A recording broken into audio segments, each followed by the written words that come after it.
Nos olvidamos del papel, lo dejamos de lado porque nos cuesta, pero a veces la tecnología nos falla.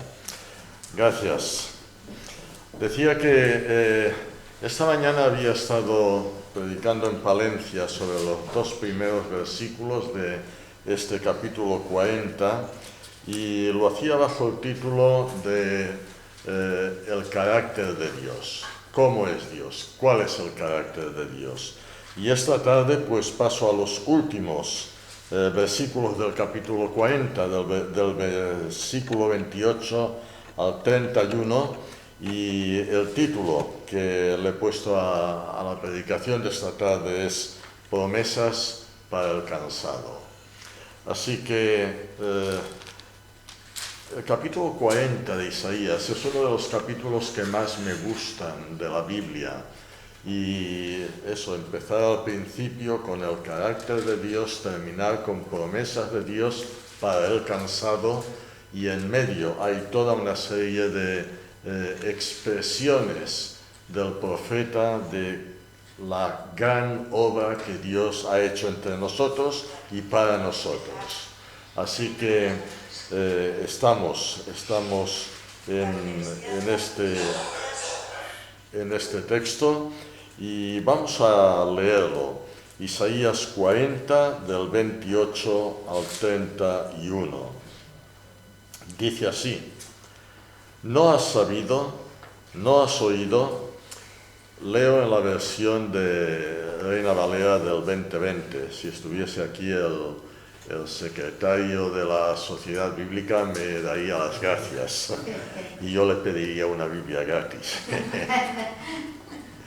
¿No has sabido, no has oído que el Dios eterno es el Señor, el cual creó los confines de la tierra? No desfallece ni se fatiga con cansancio, y su entendimiento no hay quien lo alcance. Él da esfuerzo al cansado y multiplica las fuerzas al que no tiene ningunas.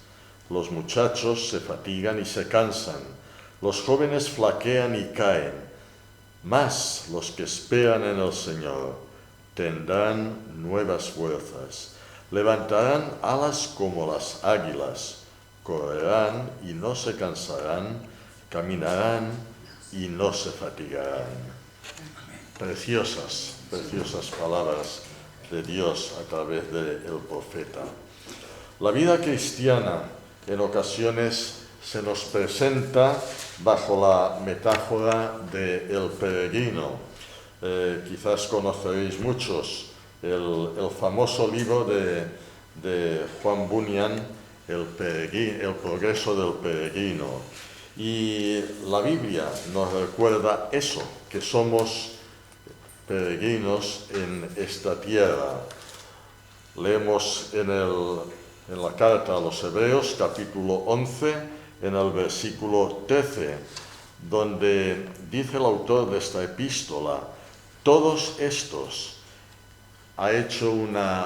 está haciendo una lista de lo que conocemos como los héroes de la fe, y dice, versículo 13, todos estos murieron con esa fe sin haber recibido lo prometido, pero por fe lo vieron de lejos y lo creyeron y lo saludaron, pues reconocían que eran extranjeros y peregrinos sobre la tierra.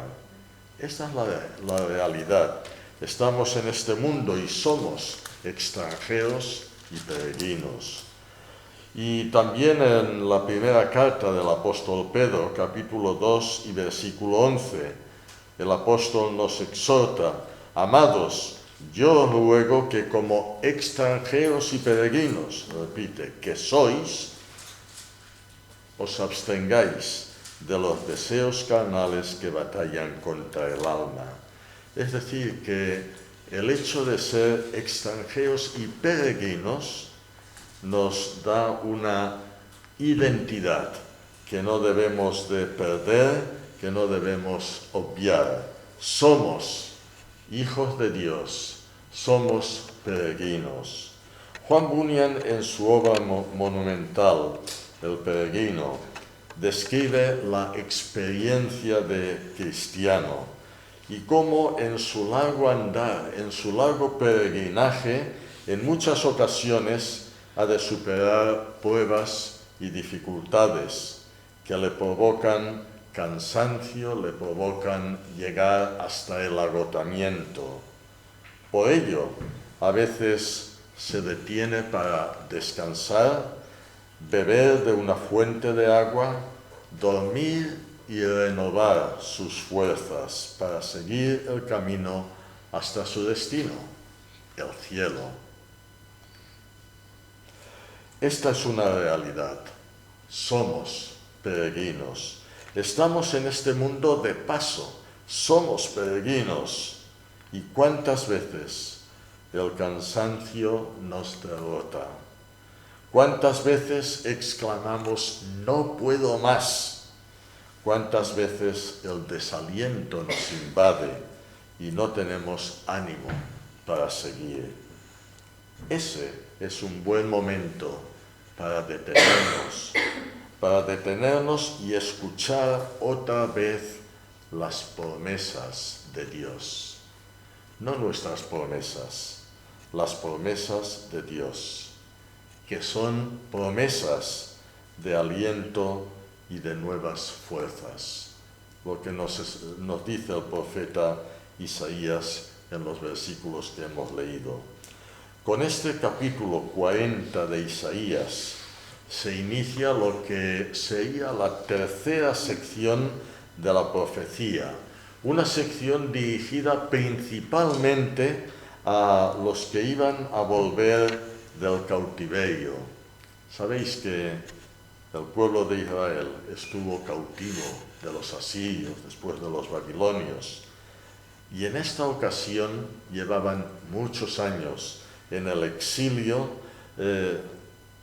y muchos de ellos ni tan siquiera conocían Israel, pero habían escuchado lo que sus padres les explicaban, habían escuchado la lectura de la ley, habían escuchado de Dios. Y a pesar de todo, ellos se sentían desanimados. Y aún más, a pesar de todo, pensaban que Dios se había olvidado de ellos. Tantos años sin palabra de Dios, tantos años sin ver actuar a Dios en sus vidas. Era un pueblo desalentado, desanimado, cansado, y sin embargo Dios tiene promesas para ellos, promesas de aliento, promesas que son importantes para sus vidas y son importantes también para cada uno de nosotros hoy. Son promesas, y quiero destacar 5 cosas de estas promesas. Son promesas basadas en la grandeza de Dios. En segundo lugar, son promesas para suplir la debilidad humana. En tercer lugar, son promesas para quienes, nos lo dice. En cuarto lugar, ¿en qué consisten estas promesas? Y en quinto lugar, los resultados de estas promesas. Así que empezamos. Son promesas basadas en la grandeza de Dios. Versículo 28. ¿No has sabido, no has oído que el Dios eterno es el Señor, el cual creó los confines de la tierra, no desfallece ni se fatiga con cansancio, y su entendimiento no hay quien lo alcance? Son las promesas de un Dios incomparable. Si leemos los versículos anteriores, muchos de ellos nos hablan de esa grandeza de Dios, de ese Dios que es incomparable, que no se puede comparar a ningún otro Dios. Leemos también en el versículo 25, ¿a quién pues me haréis semejante o me compararéis? Dice el Santo. ¿A qué Dios se puede hacer semejante? Dios. nuestro Dios? La respuesta es fácil. A ninguno. A ninguno. A pesar de que hay tanta gente que quiere levantar dioses, pero son dioses que no oyen, dioses que no actúan, dioses que no son Dios. Nuestro Dios, el Dios de la creación, el Dios en quien creemos, es el Dios eterno, el Dios eterno. ¿No has sabido, no has oído que el Dios eterno es el Señor? Es eterno. Y este es un concepto que es difícil de entender para los humanos, que estamos sometidos al tiempo y al espacio, y la eternidad no entra en nuestras mentes. Sí, podemos decir, la eternidad es el tiempo constante, no hay principio ni hay fin. Teóricamente lo podemos decir, pero no lo sabemos, no lo experimentamos, no lo conocemos, porque eterno solo hay uno, Dios. Y nosotros, los hijos de Dios, gozaremos de una eternidad en su presencia, pero no es ahora, no es ahora. Dios es el único eterno. Y por lo tanto, no hay otro Dios como Él, no lo hay, porque todos los dioses que hay son finitos, tienen un principio y tienen un fin. Y nuestro Dios, el Dios de la creación, el Dios verdadero, es el único, eterno. Es el Dios eterno. Es también el Dios creador. Versículo 26, levantad los ojos en alto y mirad quién creó estas cosas. Él saca y cuenta su ejército.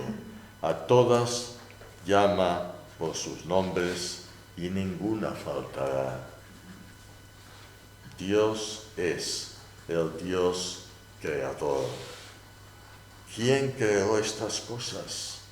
¿Quién creó las maravillas que vemos en el firmamento cuando salimos y podemos ver en una noche estrellada la gran colección de estrellas en el cielo, la luna, cuando de día vemos el sol, cuando vemos las nubes, y algunas veces que nos hacen coger temor por la lluvia que caerá, pero ahí están las maravillas de la creación de Dios.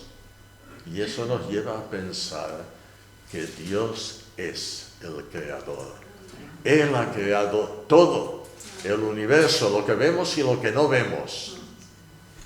Y aunque algunos piensan que la creación surge del azar, del Big Bang y de tantas otras cosas, no es cierto.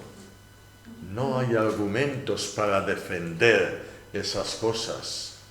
Y el único argumento es que hay un Dios creador que lo ha hecho todo perfecto, de una manera que el hombre no puede ni imaginar. Y ese Dios es el Señor de la creación.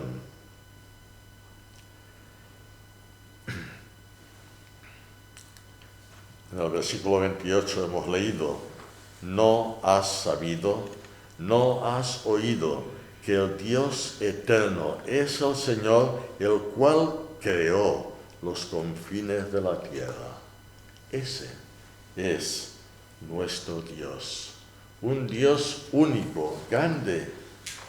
Es el Dios también incansable. Versículo 28, la segunda parte.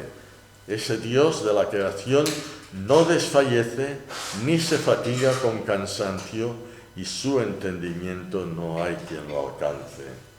Es un Dios incansable. No se fatiga con cansancio, no desfallece, no se fatiga. Es incansable. Es un Dios omnisciente y su entendimiento no hay quien lo alcance.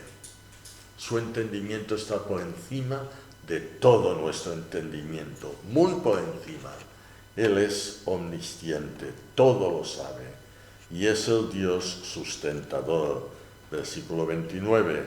Él da esfuerzo al cansado y multiplica las fuerzas al que no tiene ningunas.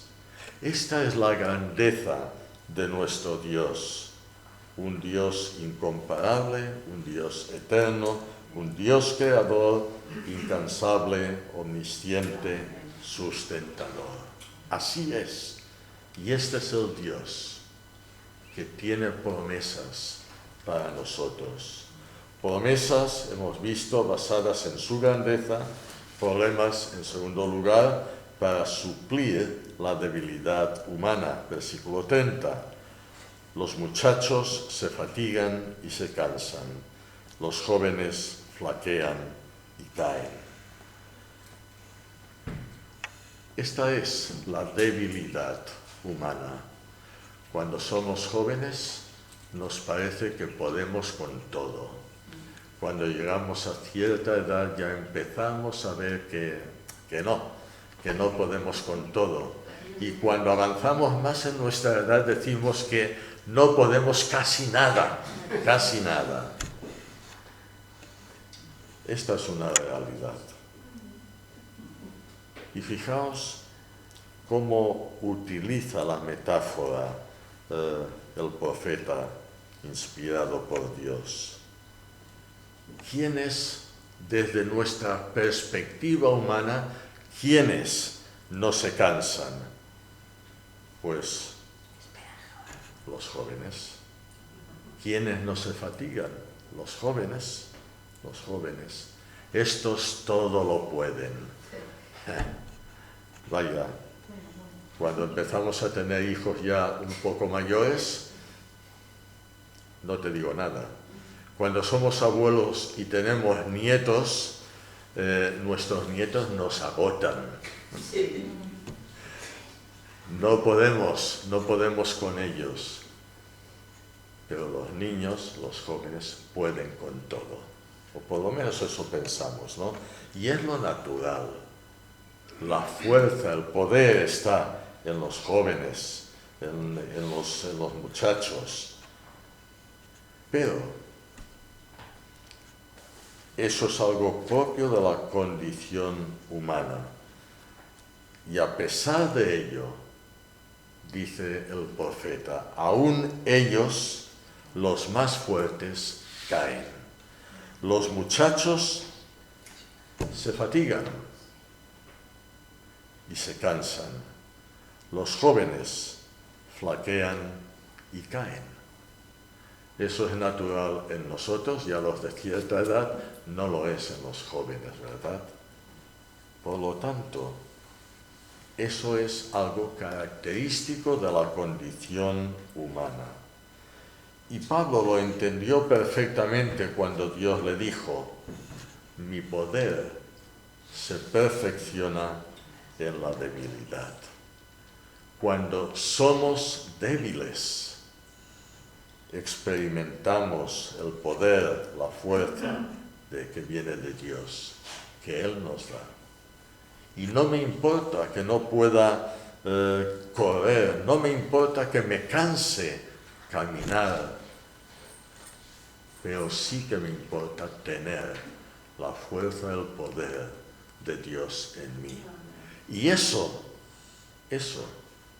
muchas veces lo experimentamos más los mayores que los jóvenes, ¿verdad?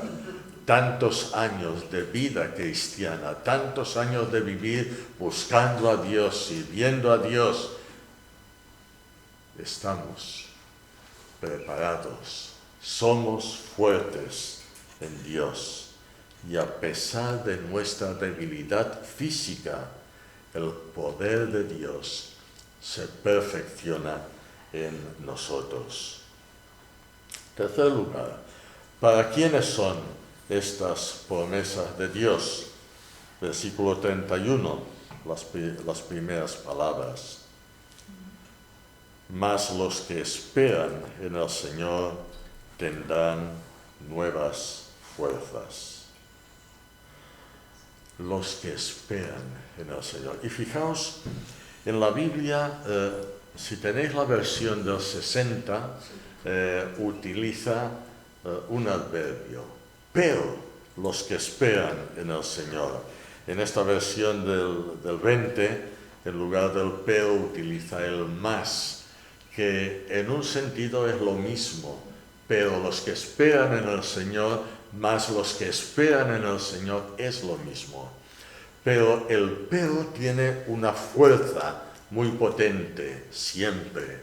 Y cuando en la Biblia os encontréis leyéndola un pero, parad atención, deteneos y mirad qué acaba de decir y qué va a decir, porque ahí hay algo importante. Y aquí lo hay. Más los que esperan en el Señor tendrán nuevas fuerzas. Fijaos, acaba de decir que nosotros somos débiles. A pesar de que los jóvenes y los adolescentes y los niños parece que tienen fuerza, no tienen tanta. La fuerza no viene de su fuerza, su poderío físico, sino que viene del Señor. Por eso, más los que esperan, pero los que esperan en el Señor tendrán nuevas fuerzas. Para esos son las promesas de nuevas fuerzas. Podemos estar cansados físicamente, podemos estar cansados emocionalmente, podemos estar cansados anímicamente, pero aunque estemos cansados, el Señor nos da nuevas fuerzas si esperamos en Él. Los que esperan en el Señor tendrán nuevas fuerzas. Fijaos en las palabras del salmista en el Salmo 130, versículo 6.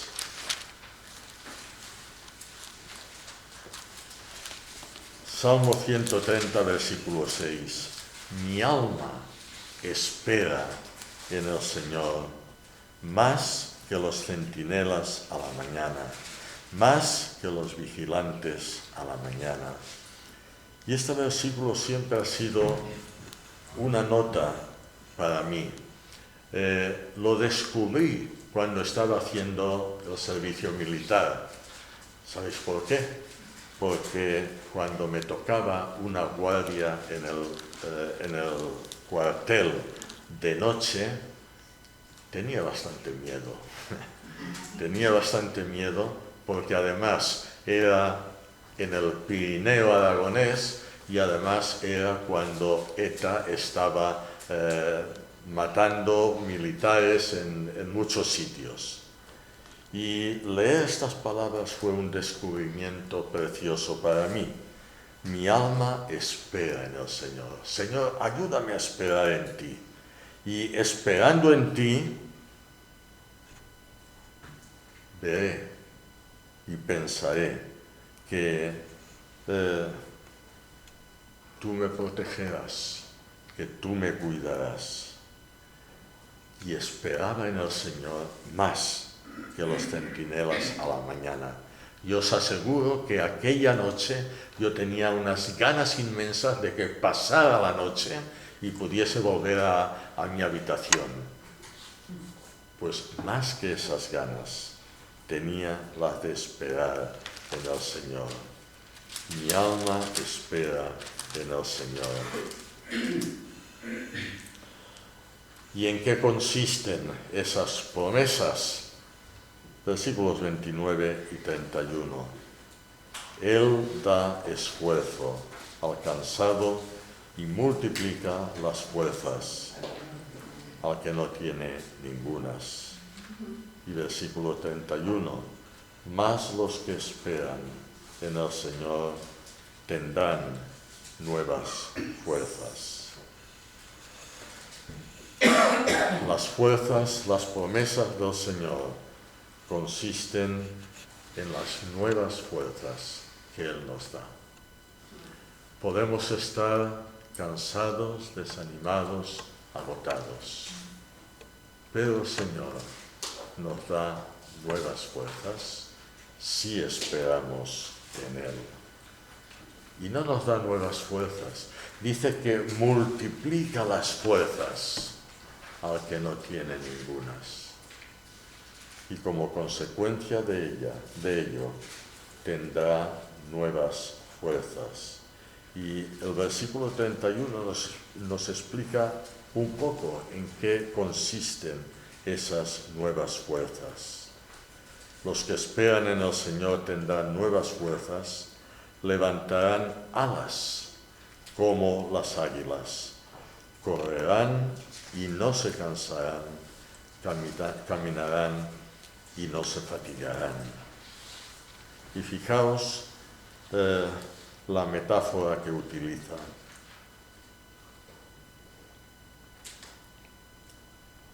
Levantarán alas como las águilas. ¿Qué clase de ave es el águila?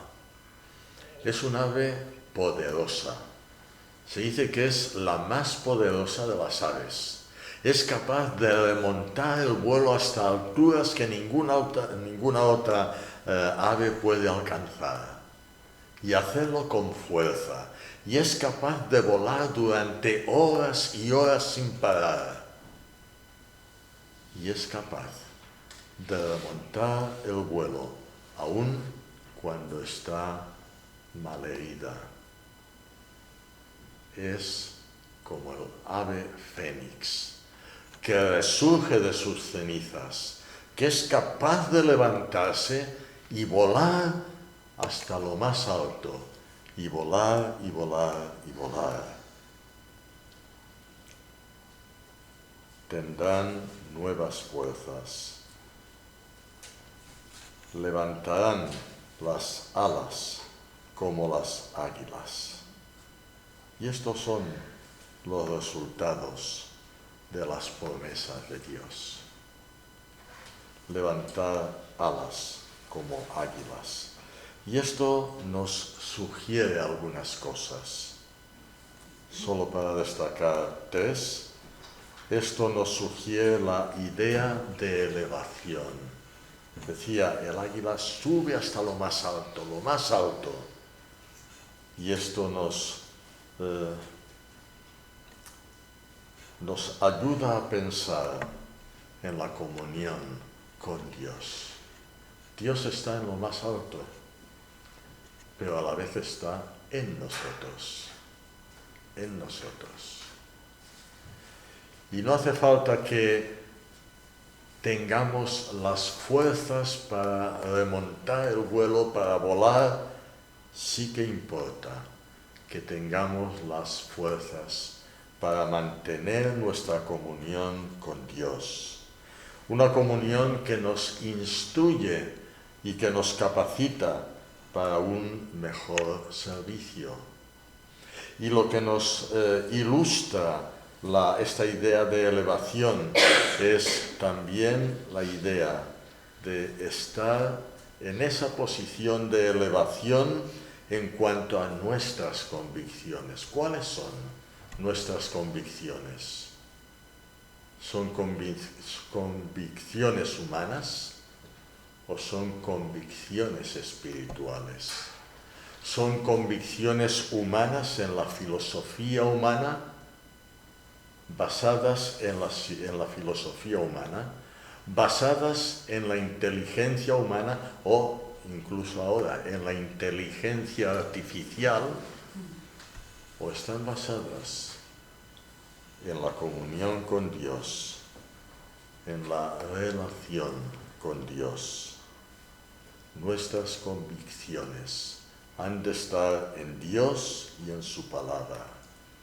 Elevación en nuestras convicciones, elevación en nuestros ideales. ¿Cuáles son nuestros ideales? De nuevo, ¿son ideales humanos de la vida humana aquí o son ideales fundamentados en la palabra de Dios? en lo que Dios nos enseña, en lo que Dios quiere de nosotros.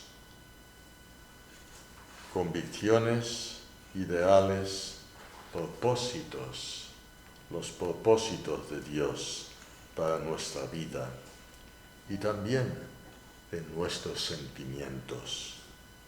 Sentimientos para con Dios. Amar a Dios por encima de todas las cosas. Eso es lo que Dios espera de nosotros. Amar a Dios. Y más que un sentimiento, una vivencia. Amar a Dios sobre todas las cosas. Pero eso nos lleva también, y no podemos olvidarlo, a amar al prójimo como a nosotros mismos.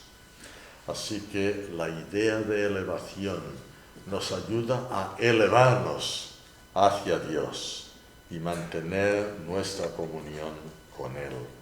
La segunda idea es una idea de libertad. No sé si habéis visto algunas aves, y sobre todo aves importantes, enjauladas. En un zoológico pues se pueden ver. Y un ave enjaulada no se parece en nada a un ave libre. Porque la ave enjaulada no puede volar alto. Como mucho, no llega ni a una jaula como esta sala en el zoológico. No tiene libertad para volar. Sus capacidades, por lo tanto, descienden. Es incapaz de volar. Y si las sueltas fuera al cabo de un tiempo largo, pues le cuesta mucho volver a tomar el impulso para volar. Le cuesta mucho. El estar enjauladas pierden la libertad de volar. Levantar alas como águilas nos da esa idea de libertad. ¿Libertad de qué? Pues libertad, por supuesto, del pecado y de sus efectos destructivos. Libertad de peligros, de egoísmos, de vivir a mi manera. No. El Señor nos invita a vivir dependiendo de Él. Y Pablo dice, no ya yo, no existo yo, no vivo yo. Lo importante es que Cristo viva en mí. Y eso es lo que debemos aspirar con esa idea de libertad que nos da el subir a las alturas. Y la tercera idea es una idea de visión amplia. Yo no conozco la zona, pero sí que he visto que hay algunos picos, algunas montañuelas, ¿no? Y qué cierto es que podemos ver desde cierta altura lo que hay. Hace un año y medio tuve la oportunidad de viajar a Macedonia. Hay allí dos parejas de misioneros y nuestra federación me pidió que fuese a visitarles, a estar con ellos un tiempo, a escucharles, a orar con ellos y por ellos. Y lo hice y fue una experiencia muy grata. Muy grata porque están en un contexto absolutamente contrario a la fe, a nuestra fe. Y llevan allí unos años y no hay hay un convertido, no más. Tienen algunos amigos que de vez en cuando asisten a alguna reunión especial que hacen para atraerlos, pero no hay. El domingo por la mañana, el misionero me dijo, mira, para este domingo he invitado a unos amigos a un desayuno en el hotel tal, y van a venir porque nos visitas tú. Y les he dicho que les hablarás de la educación de los hijos. Pero no les hables de Dios, no les hables de la religión, no les hables sobre todo, ni se te ocurra hablarles de Jesús. Pues me lo pones fácil, ¿eh? ¿Cómo hablo de educación de los hijos sin eso? Pero bueno, me salí, eso me dijo después, me salí bien. Pero después me dijo, mira, acompáñame, vamos a ir a orar a un sitio. Y me llevó a orar fuera de la ciudad, a un pequeño monte desde el cual se disipaba toda la ciudad. Y me dijo, vamos a orar aquí por la ciudad. Y os aseguro que fueron unos momentos entrañables, unos momentos especiales. Nosotros donde vivimos estamos planificando un grupo de la iglesia que vivimos en el mismo pueblo, pues estamos planificando la posibilidad de abrir una iglesia. Y después de ese viaje, en alguna ocasión, me he ido yo a una zona un poco alta y he estado orando por el pueblo. Y me parece importante eso, el tener una visión que nos lleve a orar y a orar a Dios por lo que vemos, por el pueblo, por las personas que hay ahí en la ciudad que no conocen a Dios. En Macedonia ni una sola persona. Qué triste. Pero Dios nos invita a tener esa visión amplia, porque al final la obra no es nuestra, es de Dios, es de Dios. Y cuando somos capaces de ver la ciudad y de contemplar a Dios en su grandeza, podemos descubrir posibilidades. Podemos ver el futuro y pedirle a Dios bendiciones gloriosas y grandes para la ciudad. Podemos ver a Dios, sobre todo, sosteniendo nuestras vidas. Si estamos cansados, qué bueno es subir a las alturas, levantar las alas como águilas, tener esta idea de elevación, comunión con Dios, libertad, la idea de libertad y la idea de una visión amplia. Correrán y no se cansarán, caminarán y no se fatigarán. Qué hermosas promesas y qué resultados tan gloriosos. Levantar alas como águilas y la consecuencia también segunda, correr sin cansarnos, caminar sin fatigarnos. Terminamos. Estas palabras de la profecía de Isaías nos dan esperanza. Nos dan esperanza. Yo sé que lleváis años aquí, que sois poquitos, pero esto no cambia las cosas. Hemos de tener esperanza en el Dios que es poderoso, en el Dios que tiene promesas para nosotros. Yo conozco a David de hace un montón de años y me imagino tantas veces cómo el cansancio ha estado en su vida, cómo se siente eso, cansado y agotado, pero también con esperanza. Porque la esperanza, creyendo en un Dios todopoderoso como el que creemos, nunca, nunca debemos perderla.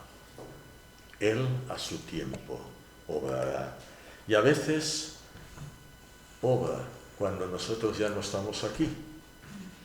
Y semillas que hemos sembrado nacen entonces, cuando ya no estamos y no las vemos, o las vemos desde la presencia del Señor, ¿no? Nos da esperanza las palabras del profeta. Por eso, sea cual sea nuestra situación, nuestro Dios, el Dios de la creación, el Dios eterno, el Dios incomparable, conoce nuestra debilidad y nos da sus promesas. Escuchémoslas y reaccionemos como el águila. Levantemos las águilas y dispongámonos a seguir, siguiendo nuestro peregrinaje en la tierra con las fuerzas de su presencia en nuestra vida. La Iglesia necesita a cada uno, nos necesita a cada uno, y lo necesita con esa actitud de confianza en las promesas de nuestro Dios, que recordemos, Él es fiel y no nos falla nunca. Que así sea. Amén. Oremos. Señor, te damos muchas gracias. Te damos muchas gracias por ti, por cómo eres, por ese Dios único, incomparable, ese Dios en el que creemos, en el que confiamos, en el que esperamos, ese Dios que nos ha salvado y ese Dios que nos ha adoptado como hijos suyos. Y Señor, queremos pedirte que tú nos ayudes a seguir con esa actitud de servicio que tú esperas de nosotros, y que aun a pesar del cansancio humano que puede surgir en nosotros y que reconocemos que surge, tú nos ayudes a confiar en ti, a esperar en ti, y esperando en ti, que nuestras fuerzas sean renovadas para seguir sirviéndote mientras nos tengas aquí y hasta que tú vuelvas. Señor, gracias. Gracias por tu palabra que nos enseña, que nos anima, que nos sostiene, que nos da fuerzas para seguir con tu llamamiento día tras día. Bendícenos. Te pido, Señor, que bendigas esta iglesia, que tú la prosperes para tu gloria, no para gloria de nadie, sino para la tuya propia. Señor, bendícela con tu presencia. Oramos y lo pedimos en el nombre de Jesús. Amén. Amén.